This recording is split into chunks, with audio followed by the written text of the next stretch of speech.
I cannot give my daughter to an uneducated poor man." When Michael decided to share his life with Sherry and reported this to her father, he was met with an unexpected rebuke.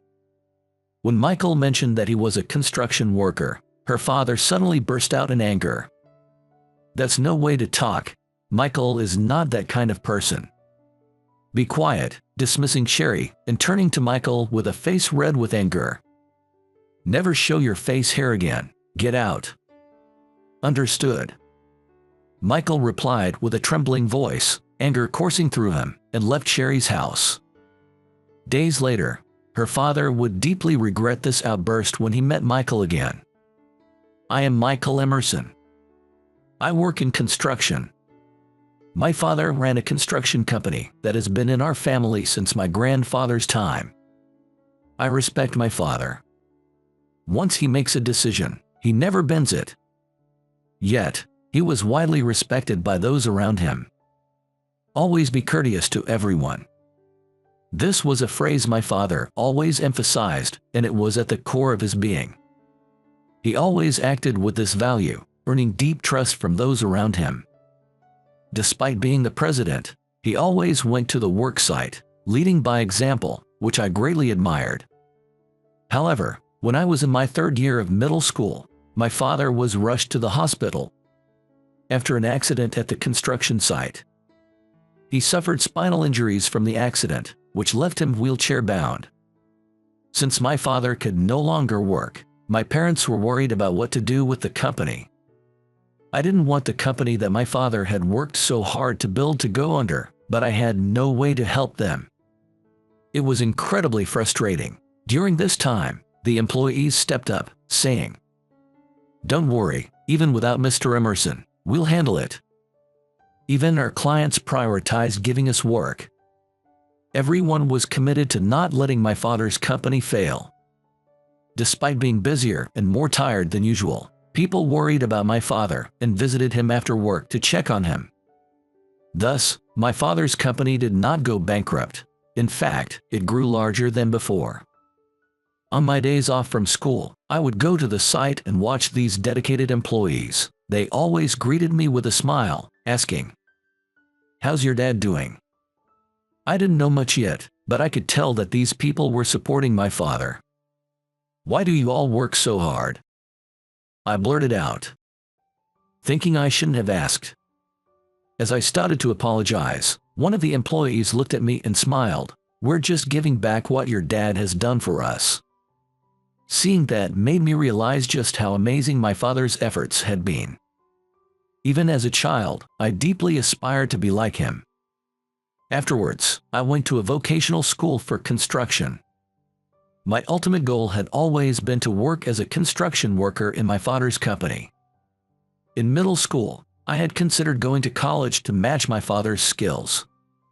But after he became wheelchair-bound, I decided to go to vocational school to take over the company sooner. The more I learned about construction, the more I felt the greatness of my father. The more I learned, the more distant he seemed. If I am to proudly call myself my father's successor, I must further hone my skills. There is pressure, but it's not overwhelming. I find my daily life quite fulfilling. I studied hard. Eventually, I was recognized as a top student in my vocational school. After graduating, I joined my father's company, full of anticipation. Dad didn't favor me just because I was his son. He placed me on the work site as an employee. I worked hard, always mindful of his words, eager to earn the recognition of the other employees quickly. While working, one of the workers told me, "You're working too much, take some time off." And so I took a day off. With the day off, I decided to visit an exhibition about a world-famous bridge that I had been interested in. This visit would significantly change my life. It's where I met my girlfriend, Sherry. I heard that very detailed design documents were on display, which I thought would be educational. The first thing that caught my eye upon entering was a photo of the bridge's framework. Though I had never visited it, the bridge was beautiful, and seeing the framework at this stage was exciting. Next to it were the displayed design documents of the framework. I leaned in closer to examine the exhibit. Bump. My head collided with someone else's. Sorry, I didn't notice there was someone here. A crisp yet charming voice rang out before I could apologize. Sorry, I was only paying attention to the exhibit, I replied. When I looked up, her presence took my breath away. She was incredibly beautiful. I was so entranced that I found myself at a loss for words. She chuckled softly and said, "You seem interested in the bridge's blueprints. Do you work in architectural design?" "I'm a construction worker. I came because it's an exhibition on famous bridges. Hoping to find something useful for work. What do you do?" I found myself speaking more formally than usual, which even felt a bit strange to me. But having lived a work-first life, I've had little interaction with women, including her. I didn't know how to act around her. "I'm not working, but I'm participating as part of a university research project," she explained. "Is that so? Have you seen everything yet?" I wanted to keep the conversation going, probably using my brain more than I ever had before. "Not yet," she answered. I took a chance and asked, "Would you mind if I joined you?" At that moment, I wasn't thinking about being rejected. I just wanted to spend more time with her.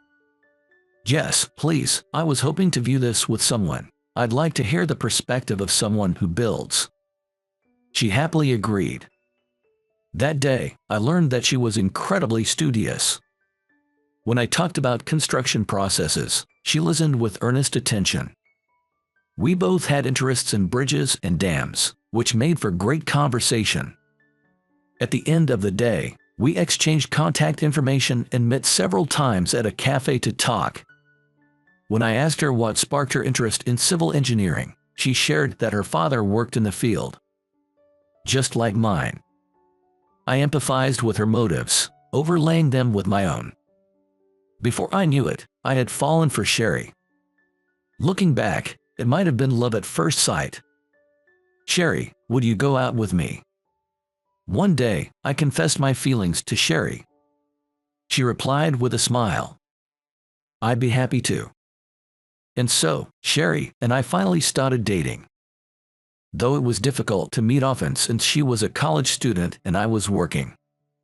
We found time to indulge in conversations about our favorite architectural structures. When she expressed a desire to visit a real construction site, I took her to the site I was managing. By then, I was well accepted by the employees, and when I brought my future wife, they teased me quite a bit.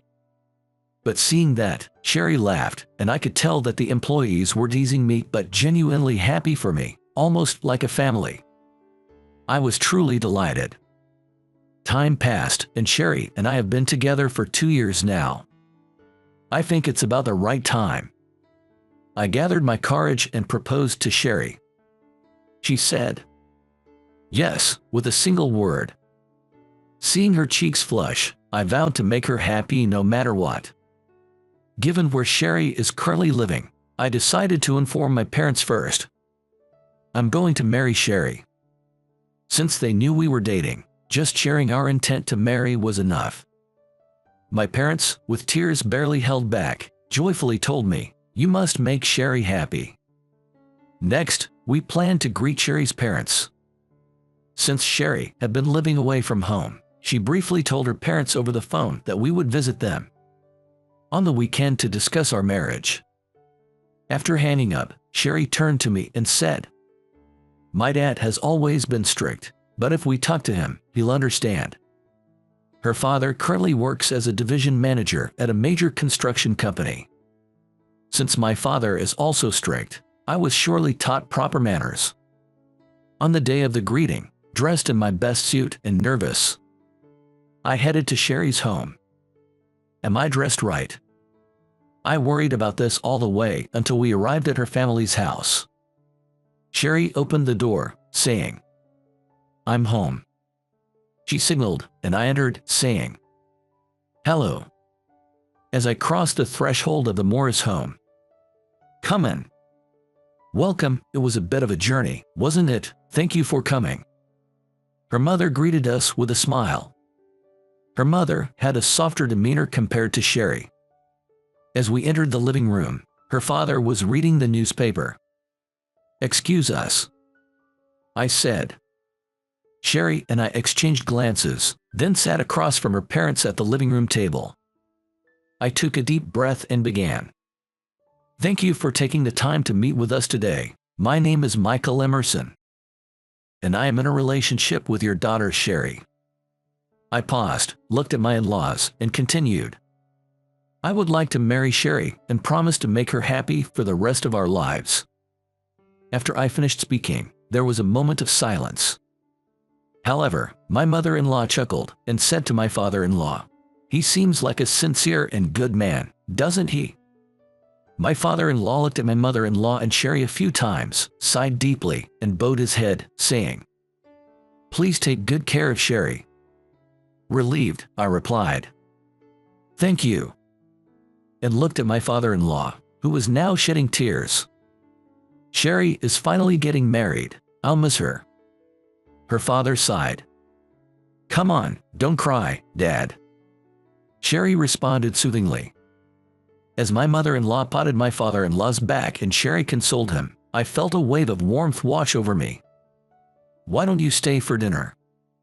my mother-in-law suggested, starting to prepare the meal busily. "I'll take you up on that offer," I replied, sitting back down while Sherry went to help her mother, leaving me alone with my father-in-law. I felt a bit awkward and looked around. Then my father-in-law turned to me and asked, "So Michael, what kind of work do you do?" His direct gaze was quite imposing. I answered proudly, as I am proud of my job. "I work in construction." Clang. My father-in-law stood up abruptly, his face turning red and his expression growing stern. "I will not allow this marriage. I cannot give my daughter to an uneducated poor man," he shouted. Hearing this, Sherry rushed over and exclaimed, "Dad, stop it. I don't care about professions generally, but I draw the line at construction workers. That's just a gathering place for delinquents." He disparaged the profession. "That's an outdated view. Michael is not a delinquent." Sherry defended me. "Sherry, you say that because you don't know construction workers, anyone can do this job, regardless of their education or even if they have a criminal record. You never really know what kind of person they are," he argued. "Michael is different. He's dedicated and takes his work seriously. I know that," Sherry countered. Although I was glad that Sherry thought so highly of me, it was frustrating to have my job ridiculed by her father. "Do you know how much construction workers make? With that kind of salary, I can't let you marry him." My father-in-law was not listening to Sherry. "Dear, that's too much." My mother-in-law tried to calm him. However, he remained furious and yelled, "Quiet, I won't allow this marriage. Don't you dare show your face here again." Hearing this, I thought of my hard-working father and everyone at the company and felt angry that he was belittling them. "Excuse me." I feared staying might lead to a further argument, so I decided to leave. Sherry followed me out, calling, "Wait." I continued walking briskly, unable to calm down. "Wait, please wait, Michael." I stopped and turned around at her call. There she was, out of breath. "Sherry, I'm sorry, I didn't mean for this to happen." I apologized, having momentarily forgotten about her in my anger. She looked remorseful and bowed her head. "I'm sorry too. I never expected things to turn out this way. You work so hard." "It's not your fault, Sherry. I just couldn't stand your father's disrespect towards my job, but I shouldn't have been so rude." I reflected, regretting my emotional reaction. Sherry shook her head in disagreement. "Michael did nothing wrong. It's my father who's at fault. Michael doesn't need to apologize," Sherry said, and then looked straight at me. "Can I visit your house once? I want to apologize for what my father said, please," she stated firmly. All right, let's go to my house once. I'm home. I opened the door to my family's house. Welcome back, that was quick. Dad said, remote in hand. Excuse me for interrupting. Sherry, were you visiting our house today? I hope Michael didn't say anything rude. Dad said with a laugh. Hearing that, both Sherry and I tensed up. Standing in front of my dad, Sherry started. About that. So, my father said some disparaging things about your son Michael and father-in-law. I'm truly sorry. Sherry apologized deeply. I added. But I regret that I also behaved rudely toward Sherry's dad. Dad nodded in agreement. Sherry, you shouldn't be the one apologizing, but thank you for telling me. Dad smiled at her. Michael, getting carried away by emotions is a bad habit. Be careful. Well, if someone was that disrespectful, I couldn't just keep quiet. Dad told me, then started making a call. A few days had passed since we visited Sherry's family. Dad told me to change into a suit. Dad, too, was dressed in a suit, which was unusual. Let's go. Dad told me to drive. I drove as instructed. When we arrived at our destination, I exclaimed in surprise.